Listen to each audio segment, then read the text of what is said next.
अब हम चर्चा करेंगे वास्तु में मैं आपको जो समझाना चाहता हूँ बहुत ही सरल भाषा में। मुझे ऐसा लगा कि वास्तु सम्रांगण हो या विश्वकर्मा प्रकाश हो, इस प्रकार की या वास्तु सौख्यम जो हम लोगों को जो है पढ़ाया भी गया था, तो इस प्रकार के वास्तुकारों या वास्तु शास्त्रों के या वास्तु जो ग्रंथ हैं, उन ग्रंथों में जो प्रतिपादित जो विषय है, उस प्रतिपादित विषयों में मुख्य रूप से तत्व की बड़ी भूमिका होती है। ये तत्व क्या है तो मैं आपको बड़े सरल भाषा में बताना चाहूंगा कि क्षितिज जल पावक गगन समीरा पंच रचित यह अधम शरीरा। ये शरीर भी मेरा वास्तु है, और यह शरीर जहां रहता है उस स्थान को भी हम वास्तु कहते हैं। और इस शरीर को गोस्वामी तुलसीदास जी ने कहा कि क्षिति जल पावक गगन समीरा पंच रचित। यह पांच जो तत्व हैं, इन 5 तत्वों से इस पूरे सृष्टि का निर्माण होता है। और इन्हीं 5 सृष्टियों का, इन्हीं 5 तत्वों का आपके निवास में, आपके घर में निश्चित रूप से यथोचित स्थान और यथोचित इसकी समुचित व्यवस्था होनी चाहिए। एक भी किसी तत्व की यदि कमी आपके घर में जहां आप निवास करते हैं यदि हो जाता है, आप निश्चित समझिए कि आपको किसी न किसी प्रकार की दिक्कतें परेशानियां आना सुनिश्चित है। तो इसका मतलब यह है कि अब मैं आपको 4-5 अक्षरों में बहुत इसको शार्ट में आपको बताने का प्रयास मैंने किया है। तत्व अ व अ ज अ भ। तत्व कितने प्रकार के होते हैं तो 5 प्रकार के। वो तत्व कौन कौन से, जैसे गोस्वामी तुलसीदास जी की चौपाई में मैंने आपके समक्ष बड़े सरल भाषा में रखा कि क्षिति जल पावक गगन समीरा। क्षिति अर्थात पृथ्वी, जल यानी कि पानी, पावक यानी कि अग्नि, और गगन अर्थात आकाश, समीरा अर्थात वायु। ये 5 तत्व हैं। और इन्हीं 5 तत्वों को हमने यहां पर लिखा है आकाश तत्व, व यह वायु तत्व है, और अग्नि तत्व, और ज से जो है जल, और भ से भूमि यानी कि पृथ्वी अर्थात जो है। तो इन 5 तत्वों की वैशिष्ट्यता और इनके उचित स्थान बताए गए हैं कि किन दिशा में जो है इन तत्वों की अधिकता होती है, और उस प्रकार से उन वास्तु में उसके अनुसार आपके वास्तु का फल भी कथन किया गया है। दूसरा विषय है भूमि का लक्षण। भूमिरापो नलो नीला। जो भूमि है उस भूमि का गुण होता है, उस भूमि का रूप होता है, उस भूमि की प्रकृति होती है, उस भूमि का वर्ण होता है अर्थात रंग होता है, और उसके आधार पर उस भूमि का गंध होता है। गंधवती पृथ्वी ऐसा कहा गया है, अर्थात जो है पृथ्वी क्या है, गंधवती है। और उसके गंध के आधार पर वैदिक जो हमारी जो वास्तु परंपरा रही है ऋषि मुनियों का, तो उस पृथ्वी के वर्ण अर्थात उस पृथ्वी के रंग यानी कि मिट्टी के कलर पर, और उस मिट्टी के गंध अर्थात मिट्टी के सुगंध गंध पर जो है उस स्थान के बारे में, या उस मिट्टी के नीचे की जो स्थिति है उसके बारे में हम समझने का पूरा जो है प्रयास करते हैं। मैं इस पर भी एक विशेष रूप से मैं आपको संदर्भित अभी मैं कर रहा हूँ, मैं इस पर भी आपको बताऊंगा। तीसरा जो सबसे जो महत्वपूर्ण होता है जिसकी मैं बात करना इस वीडियो में चाह रहा था, और वो विषय भूखंड का विस्तार। कईयों का फोन आता है। हमने अभी शेरमुखी और गोमुखी प्लाट के बारे में हमने वीडियो डाला है, जिसका लिंक इस वीडियो के नीचे है।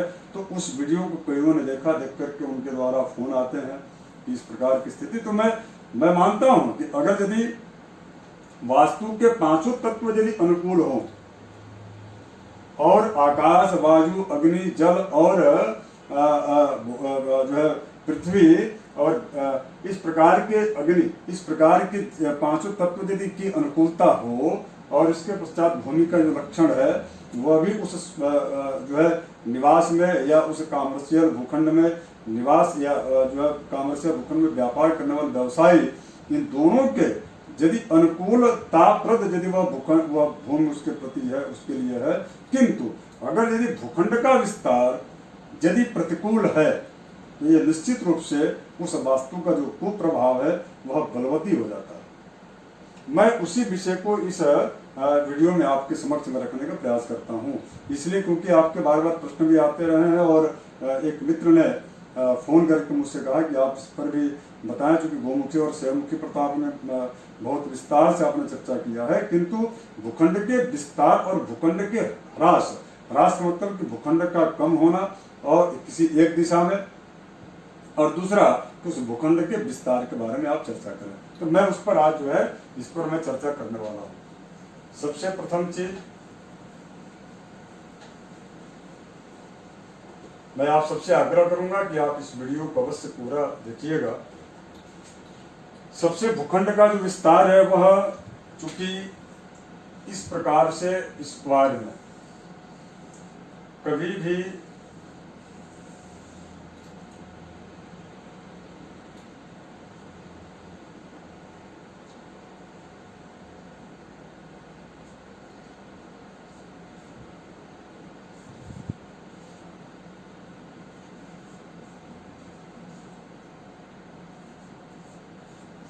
ये जो है दिशाएं हो गई, यानी कि किसी भी भूखंड को यदि समझना आपको होगा तो उसके पहले आपको दिशा की बहुत विशेष आवश्यकता होती है। अब इसके पश्चात यहाँ पर हमने लिख दिया एन और ई, अर्थात ईशान। यह जो है ईशान कोण है। उत्तर पूर्व के कोण में यह ईशान कोण है। यह पूर्व हो गया। पूर्व और दक्षिण इसके कोण में इसको हम बोलते हैं आग्नेय कोण।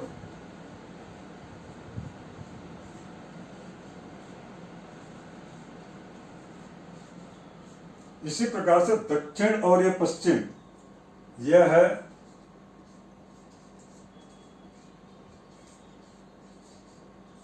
नैऋत्य। इसी प्रकार से पश्चिम और उत्तर इसको बोलते हैं वायव्य। ये इस प्रकार की स्थिति आपकी जो है बनती है, अर्थात उत्तर को एन यानी कि नॉर्थ, पूर्व को ईस्ट, पश्चिम को वेस्ट, नैऋत्य जो है और दक्षिण को साउथ। तो साउथ और ये वेस्ट और ये नॉर्थ और वेस्ट, इसी प्रकार से ईस्ट और साउथ, ये जो है इस प्रकार की स्थिति है। और इसमें मैं आपको बता दूं कि सबसे प्रथम चीज जो धर्मशास्त्र में कहा गया है कि ईशान कोण में अगर यदि इस प्रकार के घर का अगर यदि विस्तार होता है तो निश्चित रूप से वह व्यक्ति उस घर के में का जो स्वामी होता है उसकी बहुत प्रसिद्धि होती है। धन, संपत्ति, यश, कीर्ति और बाकी सभी चीजों में, यहाँ तक कि संतान की वृद्धि में भी इस प्रकार के प्लाटों का, इस प्रकार के भूखंडों का बहुत जो है कि सराहना की गई है। अब ये कैसे होता है, ये क्या है, ईशान का विस्तार क्या है? तो इस प्रकार से यहाँ पर चूंकि 90 डिग्री का ये कोण बन रहा है, यहाँ पर भी 90 डिग्री का कोण ये बन रहा है। मैं आपको इसी के लिए प्रायोगिक रूप में बताने का मैंने प्रयास मैं कर रहा हूँ, क्योंकि आपके कई बार प्रश्न आए कि आप उसमें जो वीडियो गोमुखी और शैवमुखी वाला है उसको आप प्रायोगिक रूप में नहीं बताएं, तो मैं उसको भी प्रयास कर रहा हूँ। किसी भी प्रकार के स्क्वायर तभी होता है जब वो 90 डिग्री का यहाँ पर 90 डिग्री बनता है। ये जो है 90 डिग्री बन गया।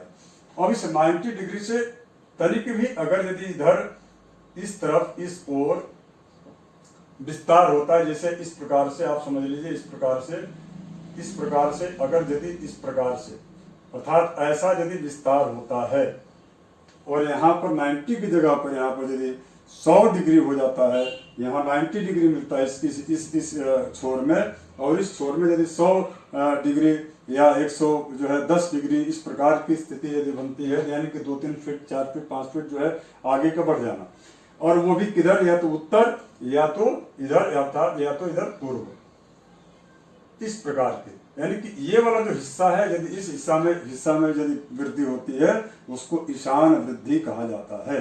और ईशान वृद्धि में जो है निश्चित रूप से वह व्यक्ति बहुत ही उस ईशान कोण में यदि वृद्धि होता है तो उसको बहुत शुभ माना जाता है। यहाँ तक कि बहुत लोग ऐसे होते हैं जिनके घर के बगल के का जो प्लाट है उसको लेना चाहते हैं भूखंड को, तो यदि नॉर्थ और ईस्ट की तरफ है तो उसको उधर बढ़ सकते हैं।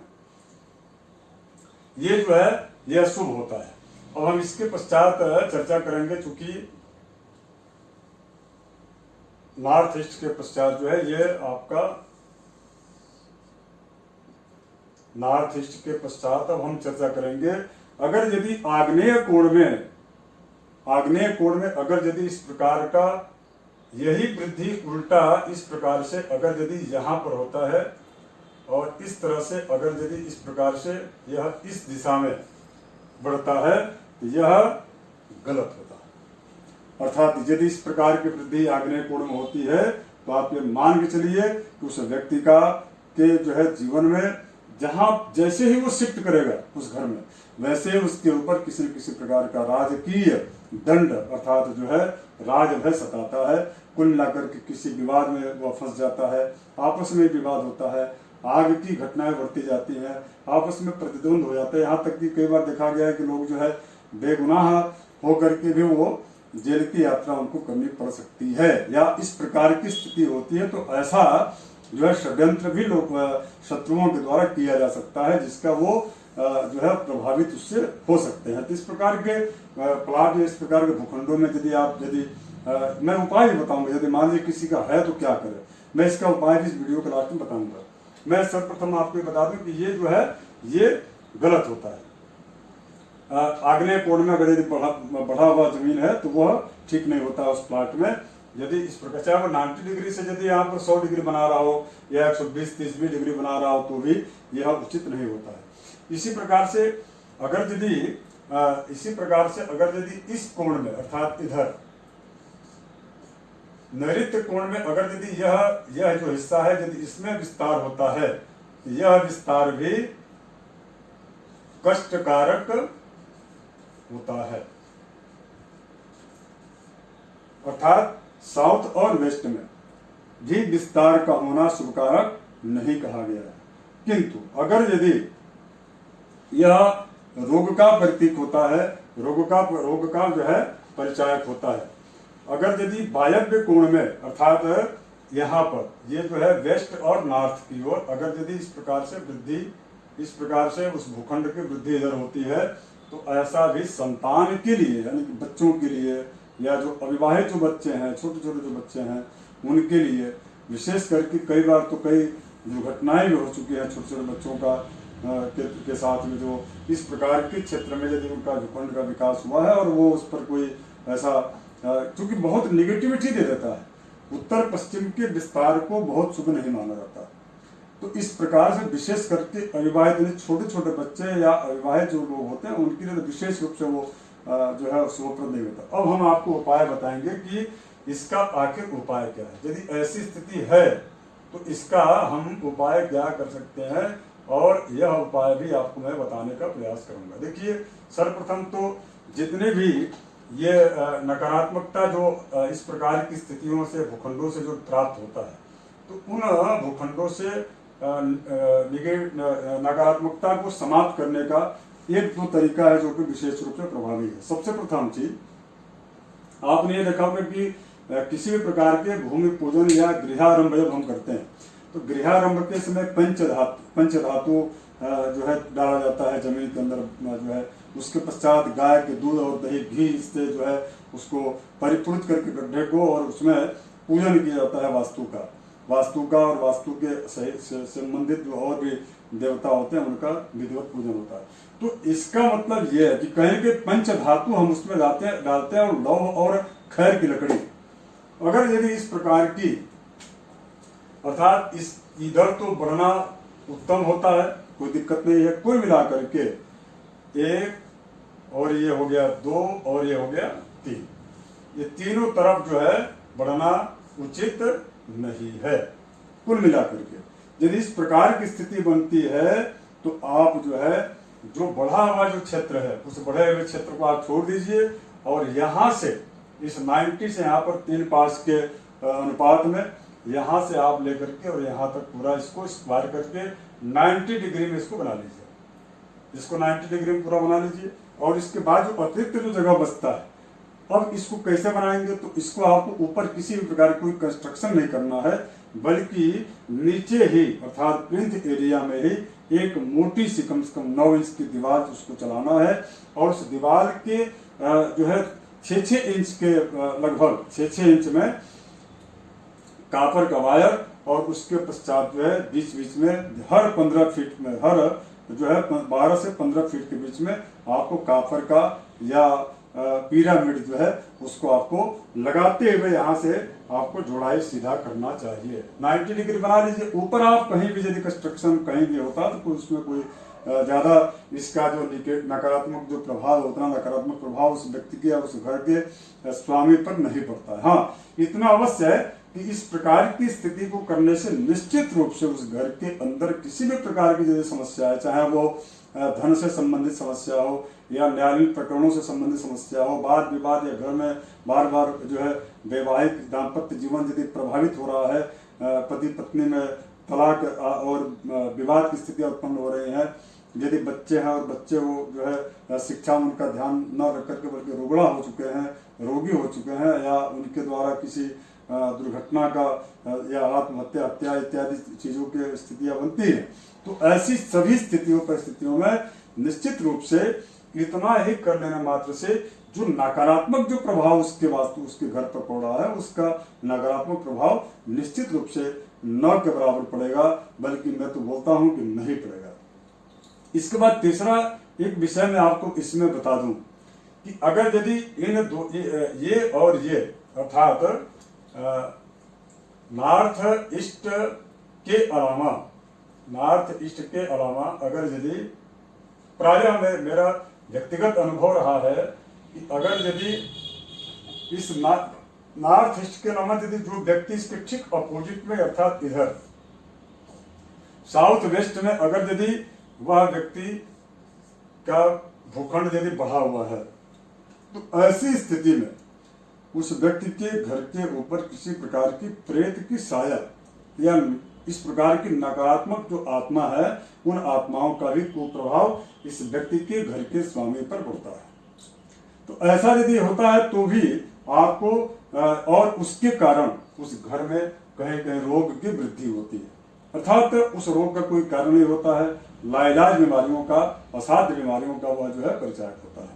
तो ऐसी स्थिति में भी आपको थोड़ी सी ध्यान रखने की आवश्यकता है। उसमें जब भी घर यदि बन चुका है, तो यदि आपका घर है या कॉम्प्लेक्स है, तो भी आप ये जो है पोछा जो लगता है, उस पोछा में थोड़ा सा जो पानी होता है उसमें आप थोड़े नमक उसमें डाल दिया करें, उससे भी कुछ नेगेटिविटी खत्म होती है। इसके अलावा एक और मैं आपको दूसरा जो है चौथा मैं एक विषय बता दूं इसमें, जो आपके लिए बहुत ही महत्वपूर्ण है। मुझे लगता है कि इससे काफी लोगों को लाभ की प्राप्ति होगी। यदि आपके दरवाजा, मैं हालांकि इस पर एक बहुत विस्तृत जो है मैं इस पर वो बनाने का प्रयास करूंगा वीडियो जो है, अगर यदि आपका वैसे तो यह जो ये जो दिशा है, यह दिशा उत्तम है दरवाजे के लिए, प्रवेश द्वार के लिए, मुख्य प्रवेश द्वार। यदि मुख्य प्रवेश द्वार के ठीक सामने अगर यदि यहाँ पर किसी भी प्रकार का कोई बड़ा वृक्ष है जिससे कि भेद हो रहा हो, तो भी आप ये मान चलिए ये पूरा जो वास्तु है, इस पूरे वास्तु पर वह कुप्रभाव डाल सकता है। और उस वृक्ष को आप तो काट नहीं सकते, तो आपके पास उपाय क्या है, उसके लिए आप क्या कर सकते हैं? तो उसके लिए ठीक इसके अपोजिट में, यानी कि ये जो दिशा नैऋत्य कोण वाला, इसके जो है ठीक अपोजिट में ये जो नैऋत्य वाला जो दिशा है, इसके जो है इस प्रकार से जो है यहाँ पर इसके नैऋत्य कोण में आपको इतने हिस्से में, अर्थात यहाँ से लेकर के और यानी कि इस हिस्से में यहाँ पर एक बड़ा सा या तो कोई प्लांटेशन आप कर दीजिए, बड़ा कोई जो है बड़े वृक्ष को, जो कि जिस वृक्ष की छाया चौथे प्रहर की इस जो है घर पर न पड़े, या आपके घर की जितनी ऊंचाई है उस ऊंचाई से जितना ऊंचाई है उतना आपके घर और आपके वृक्ष के उस वृक्ष के बीच का डिस्टेंस हो, स्पेस अंतर हो। यदि इतना बड़ा प्लाट नहीं है, आप नहीं कर सकते हैं, तो आपको घर के ऊपर का ये हिस्से का जो छत है, उस छत के ऊपर आपको जो है एक स्तंभ आपको लगा देना चाहिए ऊंचा, और उस स्तंभ में भी हरितिमा अर्थात हरा भरा कुछ जो है वहाँ पर, कुछ लोग आजकल प्लांटेशन छतों पर करते हैं, किया करते हैं, तो वहाँ पर आप उसको शुरू में प्रयोग कर सकते हैं। ऐसा करने से आपके इस जो है वेद का कुप्रभाव आपके से आप जो है बच जाएंगे। और यहाँ पर यदि वृक्ष होता है तो उसका कुप्रभाव पड़ता क्या है, ये आपके मन में शंका या मन में प्रश्न आ रहा होगा। तो ऐसा इसलिए यदि यहाँ पर इस प्रकार से स्थिति ऐसी रहती है तो उसका मतलब यह है कि उस व्यक्ति को जिस ऑफिस में, जिस व्यापार या जिस प्रकार जिस जगह पर वो रहता है वहाँ पर उसको समाज में मान सम्मान प्रतिष्ठा उतना समुचित नहीं मिल पाता जितना कि एक सामान्य व्यक्ति को मिलता है। तो इस प्रकार की स्थिति जब आती है तो उस व्यक्ति के अंदर हीन भावना आती है। तो उस हीन भावना से बचने के लिए या उस प्रकार की स्थिति से बचने के लिए, सामाजिक पद प्रतिष्ठा की प्राप्ति के लिए नॉर्थ ईस्ट का जो हिस्सा होता है उसको खुला होना चाहिए। वहाँ पर छोटे छोटे पौधे होना चाहिए, बड़े पौधे नहीं होना चाहिए। वहाँ पर इलेक्ट्रिक के पोल नहीं होना चाहिए, बड़े बड़े वृक्ष नहीं होना चाहिए। हाँ, यदि तालाब है तो बहुत अच्छा है, उत्तम है। इस प्रकार की स्थितियाँ और भी मैं इस वीडियो के आगे की श्रृंखला